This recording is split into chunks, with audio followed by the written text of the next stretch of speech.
Ji, Assalamu alaikum. Thank you, Shayan. So what I can see on my screen are the T2 weighted axial images in which I can appreciate that there is a well-defined, slightly hyper-intense round to oval lesion in the left frontal region. And on these images, it appears that it is probably extra-axial because in the last image of second row, I can see that it has a relationship with the surface of the brain, with the surface of the meninges. So now you are showing me T1 plane and post-contrast axial images. The first row is of T1 plane images and the second row is of T1 post-contrast images. So I can appreciate that this lesion is slightly hypointense on plain T1 weighted images and it is showing heterogeneous enhancement, although it has well-defined margins, but there are internal areas which are non-enhancing, suggestive of internal areas of necrosis. Can you go back to the can you go to the next slide? So these are again the same images. And on the last image in the second row, we can see that it has some relationship with the surface of the brain parenchyma. We will be in a better position to delineate that it is an extra-axial lesion on sagittal and coronal images. So please go back to the next slide. So here we can appreciate that this lesion appears to be an extra-axial lesion. There is a small low signal intensity CSF cleft as seen on the first image in second row. It is in relationship with the meninges. There is associated meningeal thickening and dural tail. The heterogeneity in enhancement goes in favor of a slightly higher grade of this meningioma. I will label it as a meningioma. It is a solitary lesion, and other than this, there is no other lesion identified within the brain parenchyma. And if we go to the last set of images, which are coronal flare images, we can appreciate that this is hyperintense on flare images. There is some pachymeningeal hyperintense signals, which is probably secondary to pachymeningeal thickening. It is in close proximity to the superior sagittal sinus, but it is still, I can still appreciate a small band of cortical tissue which is separating it with the superior sagittal sinus. So it is probably not invading the superior sagittal sinus. There is no associated significant vasogenic edema in the underlying brain parenchyma. And there is minimal possible bony erosion because there is minimal remodeling along the inner table of the left frontal bone. So to me, this is a meningioma with slightly, non-enhancing areas going in favor of a slightly higher grade. These are my findings. So she underwent her surgery in March 2026, neuronavigation guided left frontal awake craniotomy plus dissection of the region. Preoperatively, tumor was adherent to the sagittal sinus. So these are her post-op MRI brain, which were done in March 2026. These are the images. So in the post-operative images, there is again a focal area of T2 hyperintensity in the surgical bed with some vasogenic edema in the underlying brain parenchyma, which most probably is secondary to post-surgical changes. Please go to the next slide. So on these images, there is a tiny speck of enhancement in the last image of the second row, which is more clearly seen in the next set of images. Please go to the next set of images. So there is some enhancement in the surgical bed along the surface of the lesion. So this may represent minimal residual disease. Go to the next slide. So it is along the surgical margin, especially in the middle, and then there is some associated vasogenic edema in the underlying brain parenchyma. Post-surgical changes are seen and no other focal abnormal areas seen. There is some vasogenic edema which was not seen previously in the adjacent brain parenchyma, and this can be secondary to post-surgical changes most likely. Dr. Shayan, if you want to add something, please. No, nothing to add. Thank you. So the histopathology showed meningioma CNS WHO grade 2, EMA positive, PR positive, mitosis were 4 to 5 per 10, SPF KI 67 was raised 15 to 20%. So our question is regarding the further management of this patient.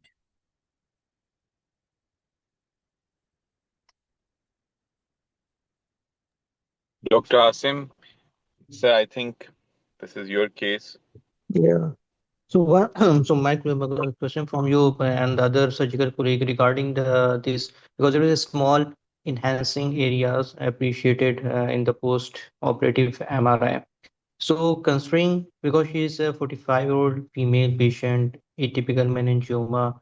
So for the management of atypical meningioma after surgical excision, particularly in the context of gross total resection, is still evolving, though there are phase 2 trials that shows improved local control by adding radiation therapy, postoperative radiation therapy to the uh, giving postoperative radiation to the patient, but still there is no as such randomized trial that published that shows the benefit of radiation therapy um in gross total resection. However, there is a one trial known as ROM trial is being conducted in particularly patients with cross-total resection having atypical meningioma, but it is the result I don't think so published right now that will actually provide level 1 evidence. However, in cases where the patient has residual disease after surgical excision, the preferred approach is usually the to offer post-operative radiation therapy. So for this particular patient, because there is a small segment adherent to the sagittal sinus, and Dr. SM will actually guide us whether this can be resected further or not, because in that case, if it is a cross-road resection, then one can actually discuss the option of observation in this particular patient. Otherwise, in the presence of a residual disease, we have to actually proceed with post-operative radiation therapy to provide local control. Thank you. And this is from surgical point of view, if the tumor is just abutting और उसके साथ है sagittal sinus में, so really the effort is to remove all of it. But if it is invading and खास तौर पे अगर anterior one third के पीछे वाले हों middle part या posterior, तो उसमें from surgeon's point of view we do not invade the sinus, and these are the reasons because of the bleeding and all these things and post of venous infarcts. So I think जो भी surgeon थे, तो I maybe perhaps during the surgery they felt that it is invading the sinus. Yeah, it was. I think because of that, and the only thing that I can see from this MRI कि इस वजह से शायद वो residual रहा है. So that's the thought process when we are doing the surgery. So we have Dr. Munib with us. Dr. Munib, would you like to comment from your end as well? Thank you. Thank you, Dr. Asim. Again, as I agree with you that the adjuvant artery adjuvant radiation therapy after complete resection is debated in these scenarios. Again, if the patient is compliant and there are low risk of radiotherapy side effects, I would rather go for basically observation. But still, the trial result, there is a trial, phase 3 trial, but its result has not been published. The Rome trial, they are still waiting for the results, but again, we have to decide upon based upon the patient to patient. If this patient is compliant, and I would rather wait, basically. Just a question. Adnan Jabbar here. We have had plenty of patients who have had atypical meningioma and residual disease. I'm talking about AKU. Don't we have local data? What is the outcome? Because typically we should have our institutional guidelines where we should or we should not. And based on certain criteria, we should say that this group should get it and this group should not get it, as opposed to we decide for each patient at that time. Because in my opinion, typically we have been radiating atypical meningiomas. I understand in a first world country where people are very compliant, they follow, they have no issues there. We can think about observations and other issues. But in low middle income country, the scenario is different. So I would strongly urge that we should look into our own data where we have given what is the outcome and have some institutional or national guidelines as to what are we going to do in a condition like this. And thank you, Dr. Adnan, for sharing. I totally agree with you because if we look at the overall data, even in the phase two trials, one from the RTOG group and the other from the RT group, the both shows the benefit of adding radiation therapy in terms of local control. And particularly at our side, the compliance is one of the very big issue because because we have seen patients who are who was not offered anything after surgical excision, and in the over the period of time when they presented again, there's a very huge tumor. They presented with very huge tumor. So definitely the compliance vary and the education level and their understanding is also very important. As far as our data is concerned, we are currently looking at retrospective our data to provide some our institutional outcome in terms of providing local control with radiation therapy. Thank you.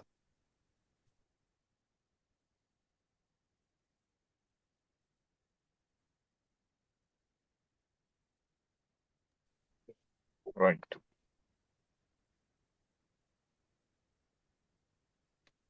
So shall we move forward to our next case? Please. Okay. Dr. Hassan, do we have some anyone from histopathology with us? And doctor Ayesha Memon को मैंने बुलाया था doctor Zainab को भी let me Okay. correct it. Yeah, yeah. We can proceed to the next case. I'll Yeah. ask them if they are joining. Yes, yes, sure. Thank you. So we'll be discussing our next case. She is a 58-year-old female patient who presented with headache, left-sided weakness, and urinary incontinence in May 2024. MRI showed right frontal parafaxine lesion. Status post neuronavigation guided right frontal craniotomy plus dissection of the lesion under general anesthesia. Histopathology showed atypical meningioma WHO grade 2. Follow-up MRI showed recurrent lesion in January 2026. So these are her pre-op images from May 2024. And Prashant.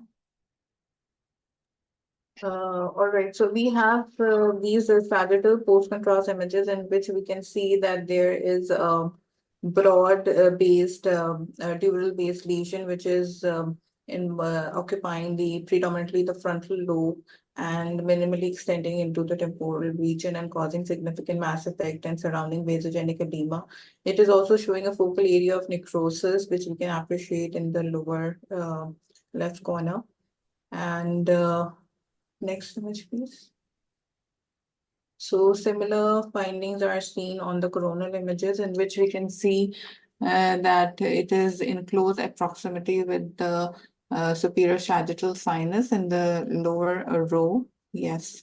And it is also adherent to the interhemispheric fissure, the fox, and it is also showing a dural tail sign on both sides.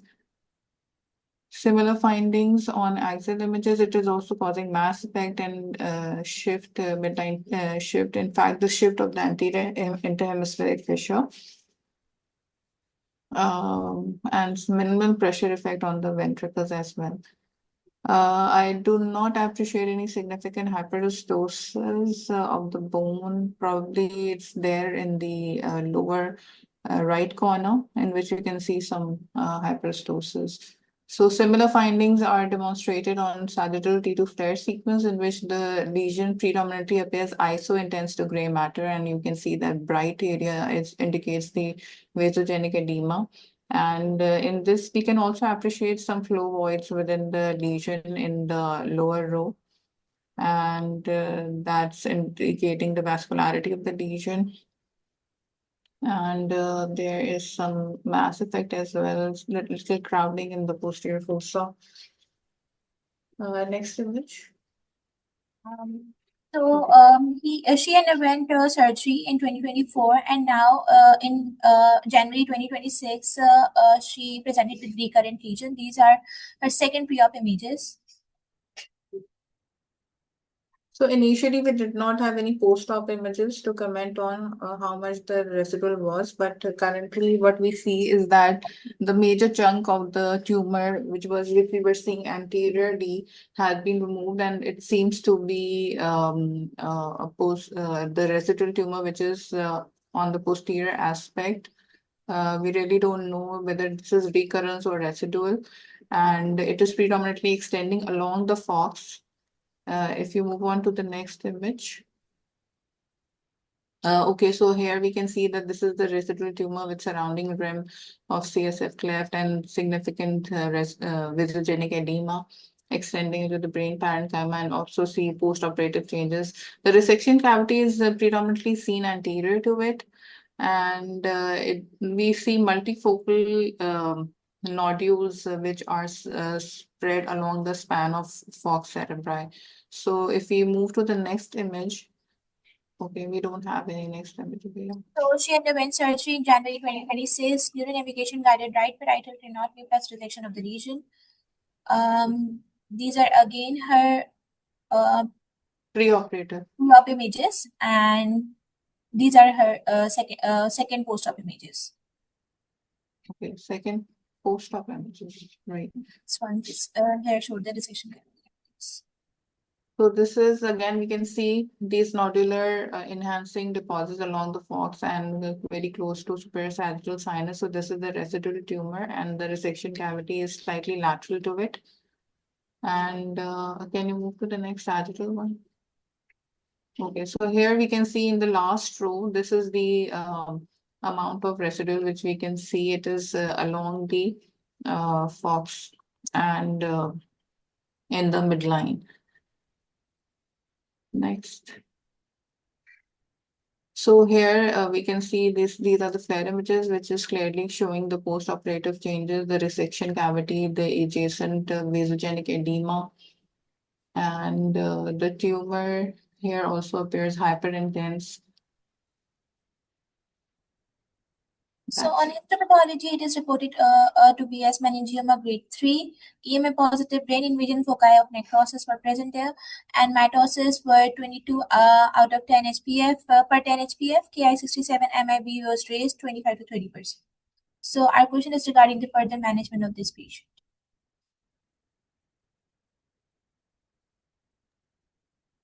So this is a very good example of what we have discussed earlier. The patient presented with atypical meningioma and then lost to follow-up. Unfortunately, we don't. This patient was not followed since after surgery, and then she again presented with this MRI. So as far as grade 3 meningioma is concerned, adjuvant radiation therapy is indicated irrespective of the status of resection because these are high-grade tumors, and the probability of recurrences or progression of disease is very high as compared to the what is atypical meningioma has. One of the challenges is particularly regarding the extent of the disease because, as mentioned by Dr. Shahan, there are small nodules are also appreciated along with a major bulk of the disease. So this is one of the things commonly observed in meningioma, particularly when there is a recurrence or over the period of time when there is also development of new nodules along the meninges. So because if one is actually going to actually cover all this area, the irradiated volume has to be large as compared to the what a very small cavity has. So this is one of the challenges. So for this patient, considering grade 3 post-operative radiation therapy is indicated.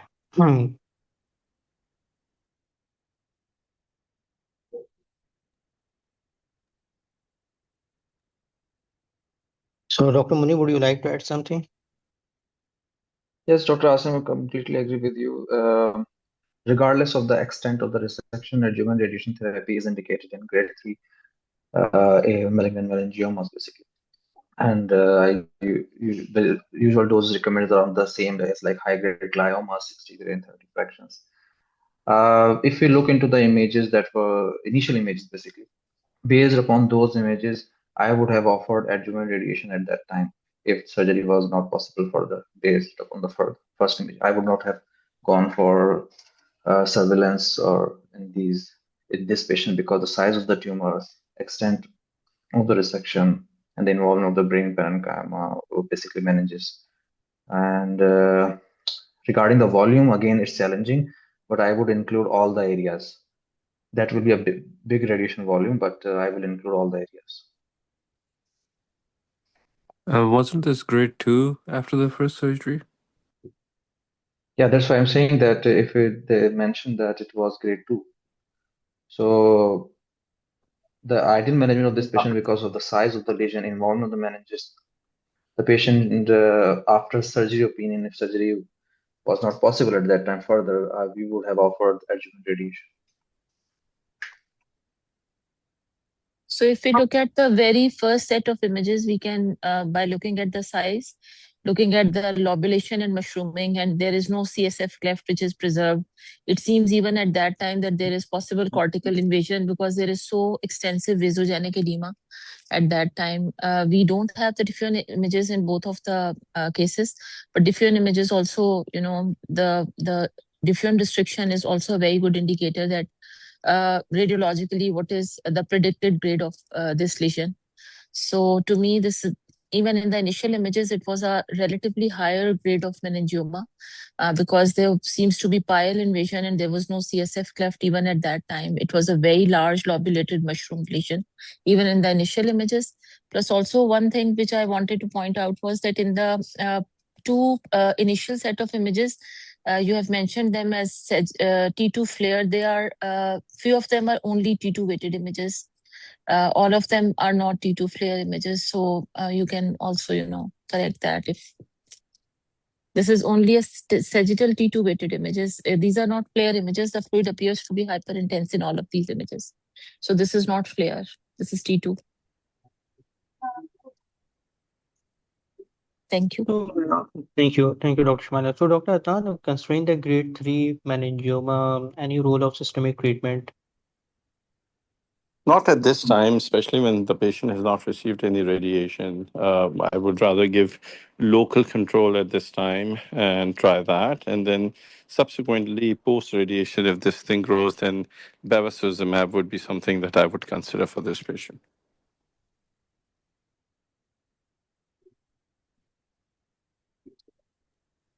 Thank you, Dr. Dr. Asim, so if there is what I understood from this discussion, from surgeon's point of view, if it's even near total resection and it's biopsy proven grade 2, you would go for radiation, right? Straight away. You don't wait for recurrence, right? Even if you see a tiny nodule. So, if there is a residual disease, because definitely that need to be looked after. The only thing is that if the patient is a compliance one and have a good keep a good follow-up with the primary surgeon or the oncologist and aware that if there is a progression, then we have to actually go back and resect it, and if not possible, then proceed with the radiation therapy. Then definitely one can actually have an option. But as mentioned by Dr. Adnan and all that we have already discussed earlier, this is a very challenging case situations because majority of time patients don't understand what are the compliance issue associated with it. So for residual disease, definitely radiation therapy need to be considered. One of the important thing is that if you look at the data as well, because the patient has a recurrent disease, even even in case of recurrence, if you offer radiation therapy, the local control remain on the inferior side as what actually when we given at the first stance. So this is some of the very interesting thing because I recently have gone through the literature about the meningioma. So the patient who kept on follow up after surgical resection and offer radiation therapy once they again develop residual or develop recurrence or progression, then then the local control of those patients is inferior than what than those patients who receive upfront radiation therapy uh, in the first instance. So definitely so considering all these things for for residual disease normally because these patients are fall in the high in the intermediate risk group or high risk group according to the RTOG protocol. So these patients require radiation therapy until or unless there is a valid reason to not go for it. Okay. ठीक एक chat में message आया हुआ है, somebody wants to ask a question. Please go ahead. आप unmute करके if you want to participate.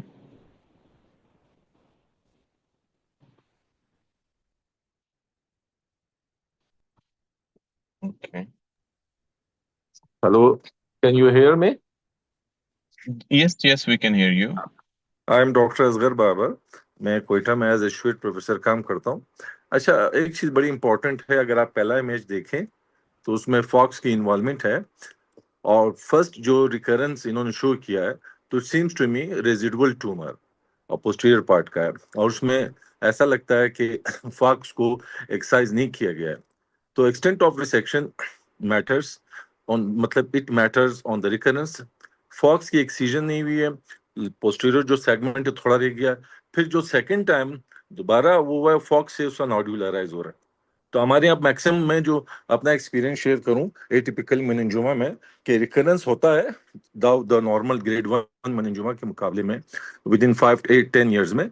Recurrent meningioma को जो मैंने अपना देखा experience, I will sure, unfortunately इस प्रोग्राम को मुझे अभी पता चला, I will share most of the cases that I have done.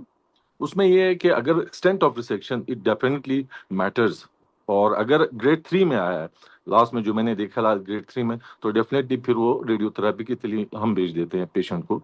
तो इसमें पहला अगर आप देखिए सीक्वेंस में फॉक्स का एक्सीजन नहीं हुआ है, the tumour extensively arising from the falx, फिर रेजिडुअल ट्यूमर जो है पोस्टीरियर एस्पेक्ट में रह गया है.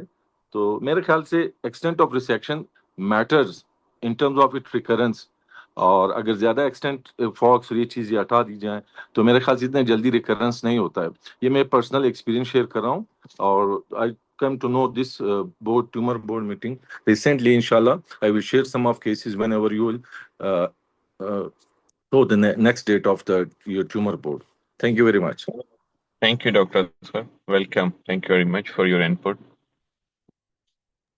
So thank you, Dr. Sir. This is a very well established fact that in meningioma the recurrence is totally depending upon the status of resection. And that's why that the symptom criteria that was initially used or is still used for defining the extent of resection. So in meningioma, definitely the extent of resection matters. Um, but in atypical meningioma, even because in meningioma, when we are talking about the local control or that we are talking a long-term local control, that is the 5 years or 10 years.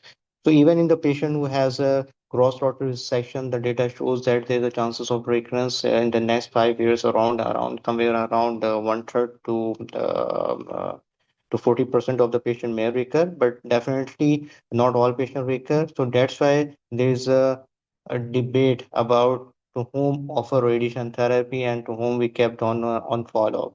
But this is one of the thing that actually the data shows, but the other factors that also very importantly play a very important role.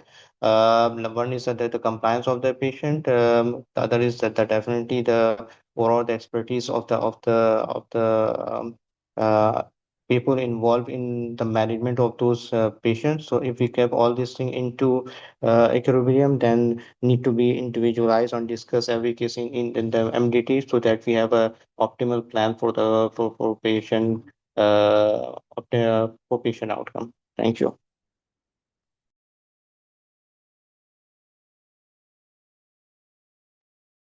Okay. So इसमें हम इसको radiate करें इस patient को sir. जी, बिल्कुल, बिल्कुल.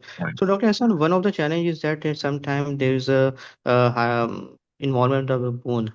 Hyperostosis is also associated with the meningioma. So, how you would actually address those patients who has this involvement of the skull bone with the Yes. meningioma.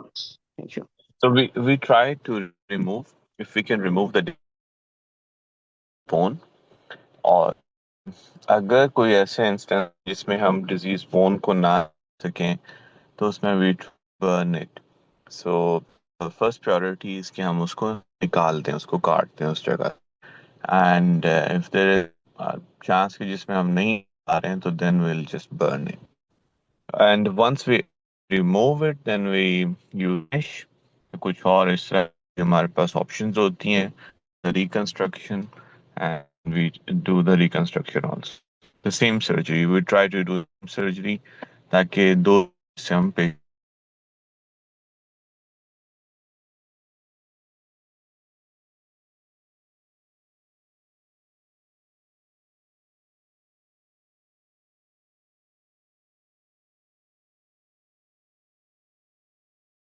board. Interesting cases, Dr. Asim. Thank you very much for sharing. No problem. No problem. Thank you, everyone. Okay, so if no further Just, questions, yes, yes. I just want to add one comment. Basically, we should discuss if we are going for surveillance, so we should discuss in detail with the patient about the pros and cons. That even with the surveillance, there is a cost involved with the MRI brain every 3 months, and patient has to come and get the appointment done. And as it was discussed that once the disease basically recurs, so the patient has to go for the surgery again. So that the surveillance has to be done after the informed discussion with the patient. I totally agree, Dr. Munib. As a surgeon, मैं आपको इसमें अपना input दूं. So in Pakistan, I have seen people will go to extreme extents to avoid surgery. MRI की cost and all these things, मतलब when so this is we're talking about that there is a possibility you might need surgery, right? So in that case, I'm just saying कि जो मेरी clinic में I mean maybe the discussion that an oncologist is having with the patient or the patient's family must be quite a little bit different. So हमारे साथ, so there are two kinds of patients I always tell. एक वो patient होते हैं जिनको मुझे convince करना होता है कि you need surgery, otherwise this will not end well. And then there are the other kind of patients ऐसे होते हैं कि जो मुझे ये कहते हैं, and that's usually not in the brain tumours, and that's sometimes because of the back pain और समथिंग लाइक दैट, कि आप सर्जरी कर दें, मुझे दर्द बहुत ज़्यादा हो गया, I can not just bear it. So, but what I have seen in Pakistan, they will go to extreme extent somehow कि बस डॉक्टर साहब पूरी कोशिश करें किसी तरह ऑपरेशन से मैं बच जाऊं.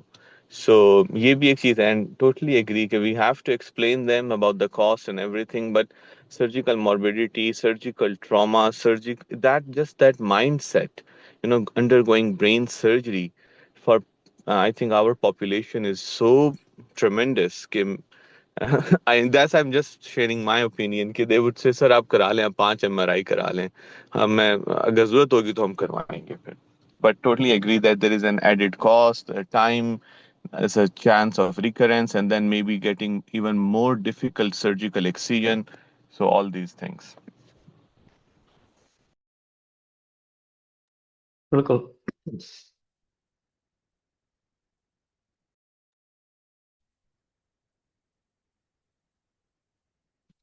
ठीक. Okay. Thank you very much. Thank you everyone for joining us today. So inshallah, see you all in our next meeting. Thank you, Dr. Adnan. Thank